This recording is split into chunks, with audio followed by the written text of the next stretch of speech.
How central do you believe the financial investigations were to Ibrahim Gusau's decision to step down? Or do you think it's about the recent struggles of the national teams?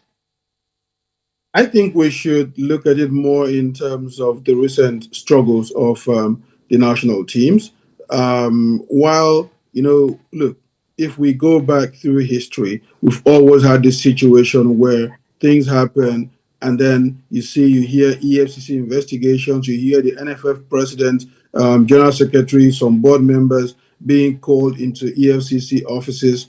And it's nothing new. We've seen this happen time and time and time again. I don't think there's any NFF president since Ibrahim Galadima who has not had some brush or the other with law enforcement when it comes to investigating financial misappropriation or maladministration. So I think that's always been a factor. But the most important thing here is that I think we should give credit to Ibrahim Gusau and his board. They did not deliver what Nigerians wanted them to, and they were heavily leveraged by the National Sports Commission, led by Shehu Diko and Bukola Olopade.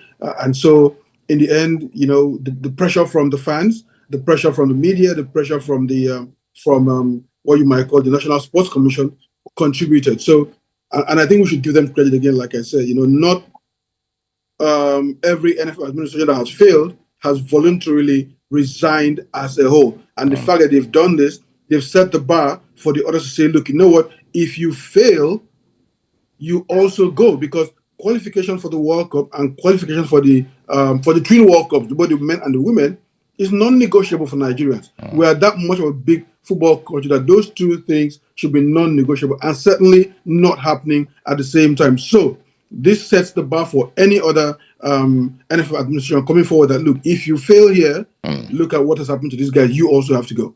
All right, all right. With Gusau, the executive committee and the general secretary gone, what happens next?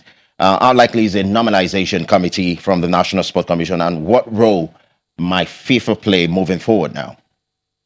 Well, I think the one thing I know is that the National Sports Commission have been in constant consultation with both CAF and FIFA ahead of all of this happening. So the FIFA's Article 2.2 and Article 15, gives FIFA the power to set up a normalization committee working in concert with the government of the country. But at the same time, the NFF statutes, I think it's article, I'm not sure what the article is right now. It will come to me in a little, but when the entire board, it has a threshold for what happens when the board, if less than 50% of the board resigns, then the rest of the board can continue, but they must organize elections immediately. Now, when the entire board resigns, that's a whole new conversation entirely, and it sets up the opportunity for the government, like the Sports Commission, to set up a committee that at least runs the affairs, brings about reforms, and then leads to elections. So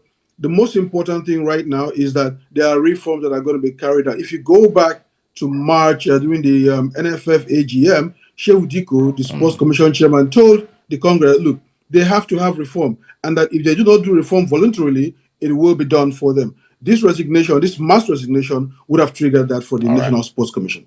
All right. All right. The elective Congress was scheduled for 27th September in Lafayette, Nassau State. Does this resignation throw that process into chaos, or could it actually, do you think it's actually going to clear the path for a cleaner election? Well, I don't think that election is going to hold anymore, because when the whole board resigns, first of all, it means they're not coming back. Ibrahim Gusau was poised to win re-election. It was clear. So now we're probably going to have, and I'm not going to call it a normalization committee. I'll just call it an interim committee for now. Whatever nomenclature is given to it later by the NSC, we'll know. But let me just call it for now a generic interim committee that's going to be set up. And I think that committee is going to have at least, at a very minimum, 3 months to put all of these things together. So I don't think that election happens because, in the first place, if we're going to have reform, you cannot have reform under the existing statute, because one of the things that needs to change is the statutes of the federation. So those statutes are going to have to change, and you cannot have elections when you're reforming the statutes. So until that reform is carried out, and I think, like I said, it's going to take at least a minimum of 3 months for that to happen, and after that we can talk about elections. All right, thanks, Paul. Join us this evening, Mr. Colin Udoh.